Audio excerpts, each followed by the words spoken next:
Good morning, everyone. Thank you for being here today, this September 17th, 2025, which reflects National Constitution and Citizenship Day, representing the day in 1787 in which the United States Constitution was signed by those in attendance at the Constitutional Convention in Philadelphia. And today, being Constitution Day, serves as a perfect time for us to discuss the state of civics education, engagement, and media literacy in the state of Connecticut. I'm State Representative Kevin Brown, but more importantly, I am Mr. Brown, high school civics teacher at Craig Compsci High School. And in 2023, in statute, we formed a task force, in part due to the work of myself and my good colleague, Representative Frank Smith of Milford, who put together a bill that created a task force that would study the need for civic education, civic engagement, and also media literacy in the state of Connecticut. And through that work, we have now produced a report. Task force was assembled. We met over the course of about a year, from the spring of 2024 until the spring of 2025, and produced a report that fortunately and unfortunately shows that while we are doing some wonderful things in the area of civic education and engagement, there's a lot of room to grow. And so, given the current climate that we're facing, it's important to remember the brilliance of that document from 238 years ago was that it was not locked in to the needs and the desires of 1787. They made a document that was amendable, that could be changed, and literally wrote the words, in order to form a more perfect union. Perfection is not possible. To err is human. And so the fact that we continue to try to strive for a more perfect union is what matters most. And that's exactly what the task force was aiming to do. The role of the task force was to check the civic pulse of the state of Connecticut and our local communities, find out and identify what was working well, and more importantly, what we need to improve and where we need to grow. We also looked at our ability to seek and find information and the ability of our young and old alike to discern the credibility of that information. And especially in light of recent events, it's become increasingly clear just how dangerous the inability, people not having that skill of discerning credible information, when that goes underdeveloped, how dangerous that can be for our society. Civics, importantly, is a bipartisan issue. It's about learning the process of government, self-government. It does not instruct ideology. And regardless of how you view a particular political, social, or economic issue, we need to know how to attack those problems, how to solve those problems, rather than to just disagree. These things affect us all. So through our work on the task force, we found that while so much good is being done at the micro level with different communities and organizations across the state, more needs to be done at that macro level to make civic education more intentional. And I can't stress that enough. The need is that civics is a byproduct currently. It needs to be made more intentional. We need to take it serious and treat it with the importance that it deserves. As a high school civics teacher, I see it firsthand. I'm able to tie my own personal experiences within government into the classroom, but I recognize that for many of my colleagues in the field, it's a bit harder. They need and want more training, more professional development in the area of civic education and media literacy in order to bring that into their classrooms to provide students, our young people, with opportunities to participate, and most importantly, opportunities for them to see the value of their voice. So by engaging students when they are young, and providing them the tools of citizenship, we are making it much more likely that they will develop understanding, trust the process, and continue to participate in their communities well into adulthood. I, for one, feel very strongly that we owe this much to our local, state, and national communities. And in a sense, we're paying our democracy forward so that it isn't just enjoyed by us, but also to our posterity. So with that, I'd like for you to have the opportunity today to hear from a few folks that were part of this process and who have supported this process along the way. And then for anyone who may be interested, while the report will eventually be going up online, we also have a few hard copies here for you to peruse as well. So with that being said, I'd like to introduce to you the Deputy Secretary of the State of Connecticut, Jennifer Barahona.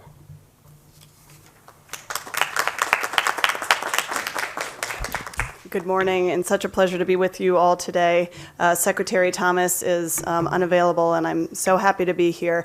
I came to this office in early January because the Secretary and I bonded over the micro work I was doing in the community of Norwalk around civic engagement. I'm a lifelong social worker who has been in macro practice, so I love when people talk about macro work. And I came because I feel that there is no more important, pressing issue of our time than the education of our young people and our whole society in terms of civics. The Secretary and I share a deep passion for making sure that residents of our great communities throughout Connecticut are equipped, and therefore we have numerous resources available through our Power of Civics, our Civics 101, and the launch of a new training platform that's going to be live in the next few weeks that's going to help people learn more about how they can participate. So I am so grateful to this task force. I'm grateful to our representative, Eddie Brown, who has been representing the Secretary's office so well on this task force, and the colleagues I've met in my first 8-9 months here, Sally, Melvette, others that are meeting regularly to see how we can make sure that the recommendations of the task force come to fruition. And I look forward to continuing to partner with all of you, and thank you, Representative Brown.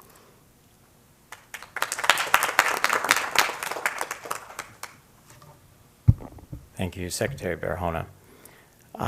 Next, I'd like to invite State Representative Kate Farrar, who has been instrumental in tackling some of the issues around media literacy in the last few sessions. So Representative Farrar, the floor is yours. Good morning, everyone. I can say that still. Good morning, everyone. Thank you, Representative Brown, and I really hear your words strongly today, because I think when we talk about what the founders intended, it wasn't just about our participation in civic life and understanding what our voice and opportunity was to participate in this democracy, but it was very clear from the beginning the intent of having a strong and free local press. And I've heard from Representative Brown personally about how important it is to have a strong local press in his own teaching that he does in his classroom. And that's why it has been a goal of mine in working with Representative Brown and many of our colleagues in the last few years to make sure that our local press is actually a daily part of our lives. Because we have seen in our state and across the country our local press outlets fold and a loss of local journalism, which affects all of us, not just the lesson plans that Representative Brown has in the classroom, but it affects our own knowledge about what's going on in our community, our knowledge about how we can engage and go to that local Board of Ed meeting or what's happening in regards to our town council votes. And it really affects us and how we connect with our democracy. It's why in our state in the last few years we have had several pieces of legislation to bolster our local press.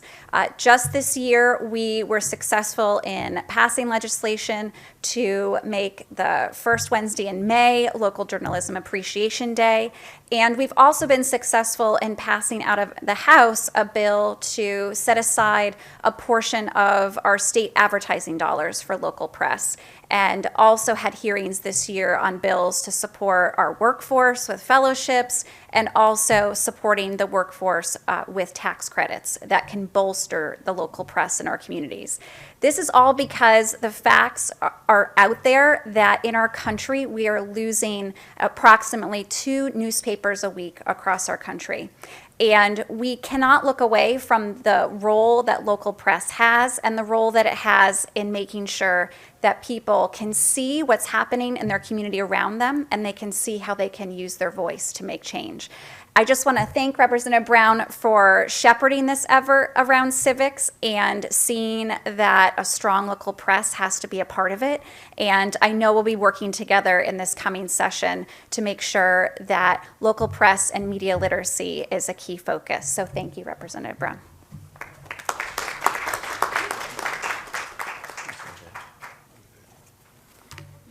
Thank you, Representative Farrar, and it's been a pleasure working with you on those local journalism issues as well. I couldn't agree more. If the information is not there, we don't even need to worry about media literacy. We need credible information present.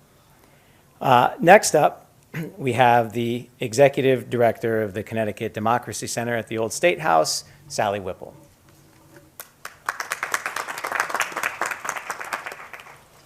Thank you. At Connecticut's Old State House, we see that building as the place where history and civics meet.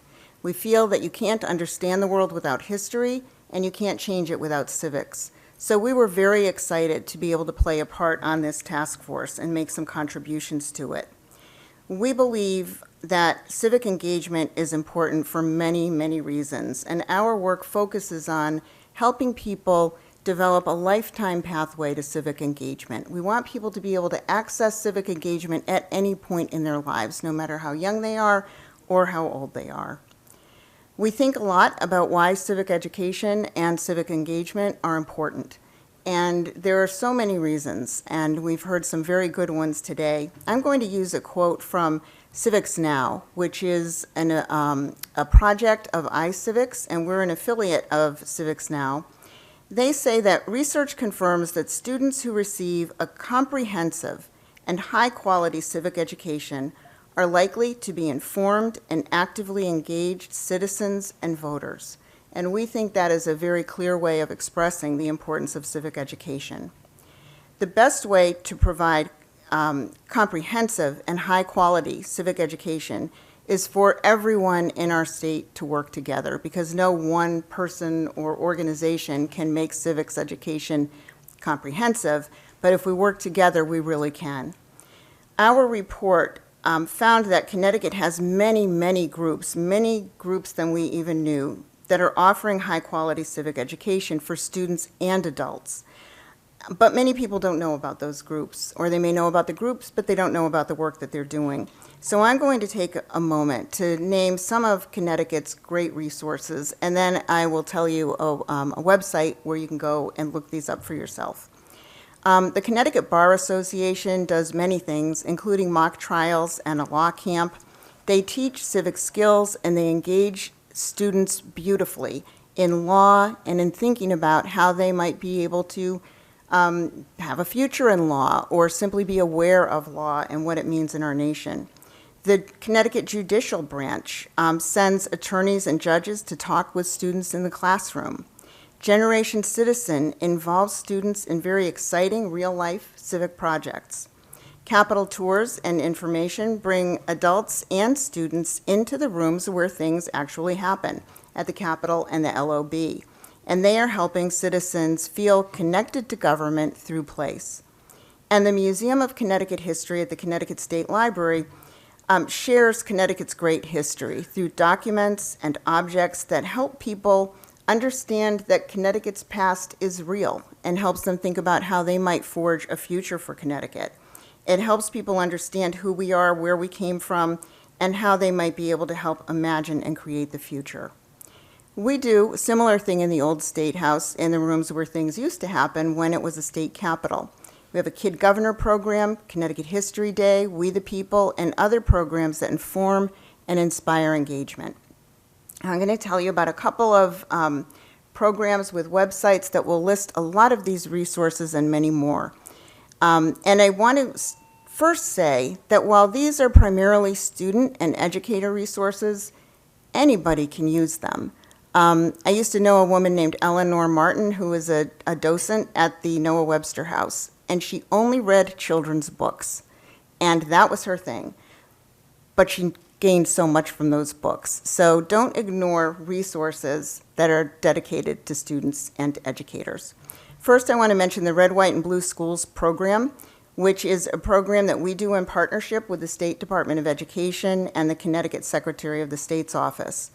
That is a program that recognizes K through 12 public and private schools that go above and beyond in the delivery of civics education. And we have a website for that on the a page for that on the Old State House website. So if you go to ctoldstatehouse.org and go to our educator tab, you can find Red, White, and Blue Schools, and that will explain the program that you might want to be involved in, and it will also give you lots of resources.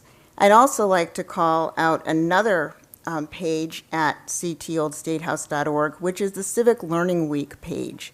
Civic Learning Week happens every year. This will be the third or fourth year this year.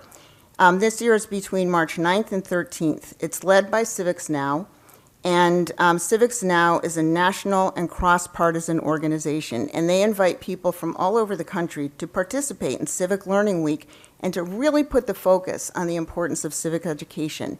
And we have that page on our website. You can link out to the national website, and there are tons of resources and things that you can enjoy to get a sense of what people are doing in other parts of the country, too. Their goal is to prioritize civic education and sustain and grow our constitutional democracy. So all of those resources will show you what's going on nationally, but even more important, what's happening right here in Connecticut, because there are a lot of good things happening, and we should all be taking advantage of them. Thank you.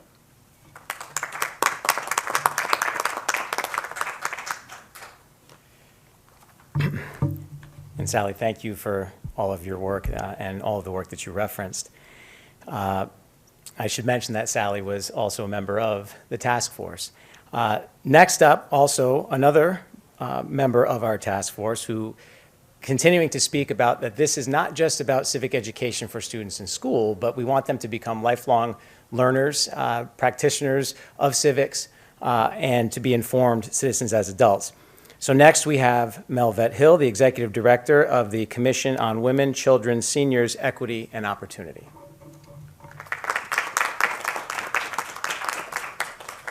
Good morning, everyone.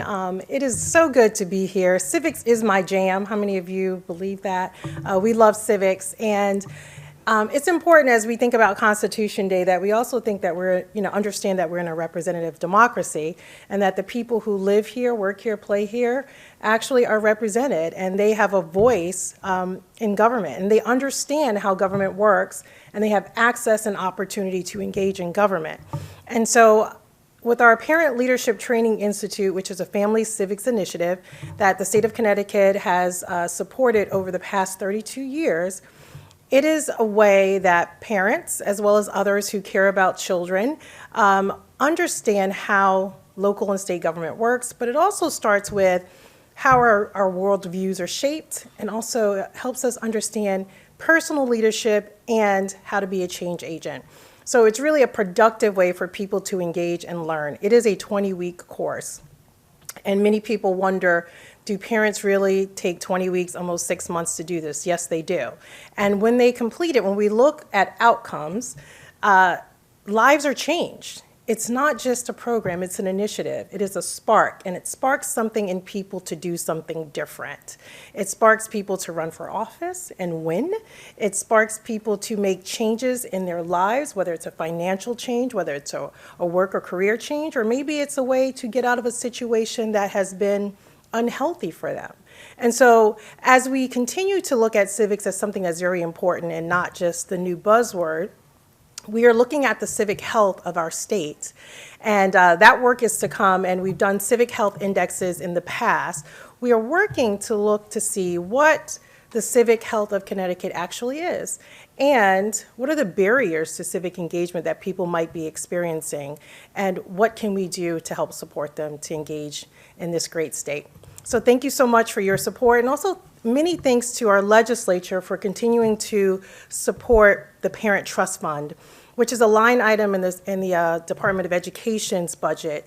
That line item is specifically for parent leadership, growth, and development.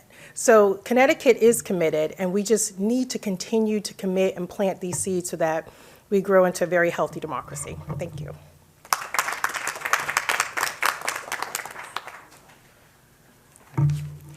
So lastly today, I'd like to introduce and bring up my esteemed colleague and my fellow co-chair in this process, Mr. Stephen Armstrong from the Department of Education.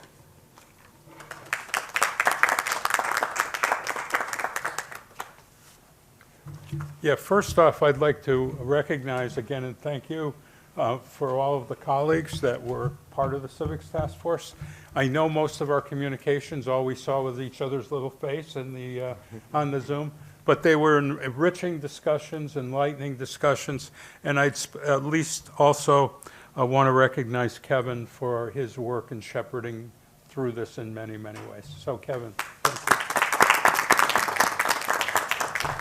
And just to fill in, just to support a few things that folks said is, you know, a lot of people when they think we should emphasize civic education, we should do more with civic education.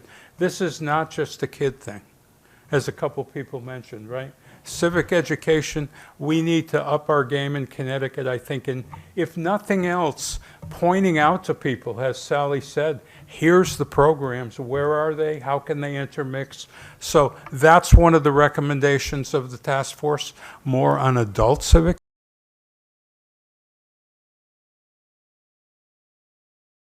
kids through this difficult times we're having today. And people said, well, it's too hard. What if, you know, I will ask you this.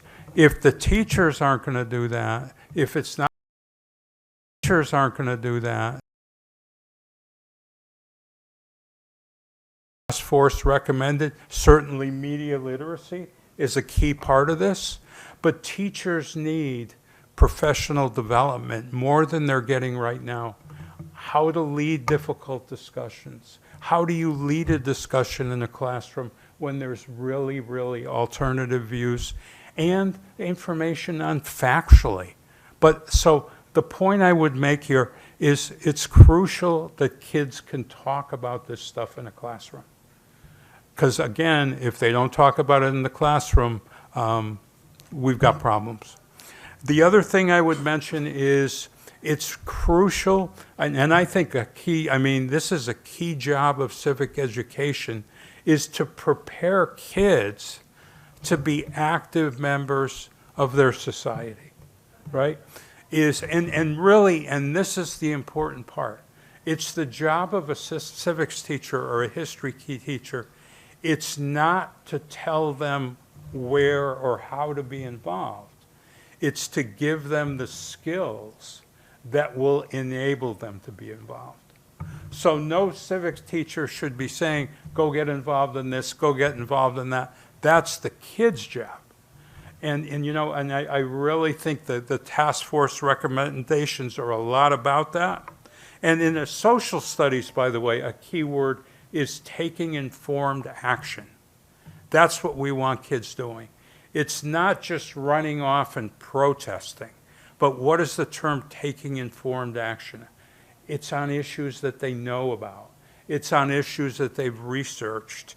And really, I think, you know, this is something that we have to get kids, because too many kids today, students, are less interested in this stuff. And I'm going to argue to you, and I'm guessing there's probably universal agreement on this. This is something that we've got to get our young people involved in. Again, to repeat for the third time, in ways that they want to be involved. But let's properly prepare them to be involved. So I know this is a hard time for civics teachers and government teachers, but let's do all we can to prepare them for those classroom conversations that are necessary. Thank you.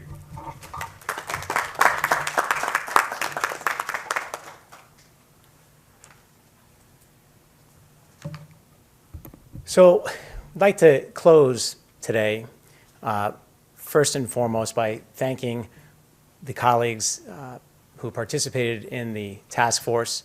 The work was valuable. The productive discussions have led us to this point where we can make these recommendations. And also thank you to my legislative colleagues who have joined me here today to share the importance and why this really matters.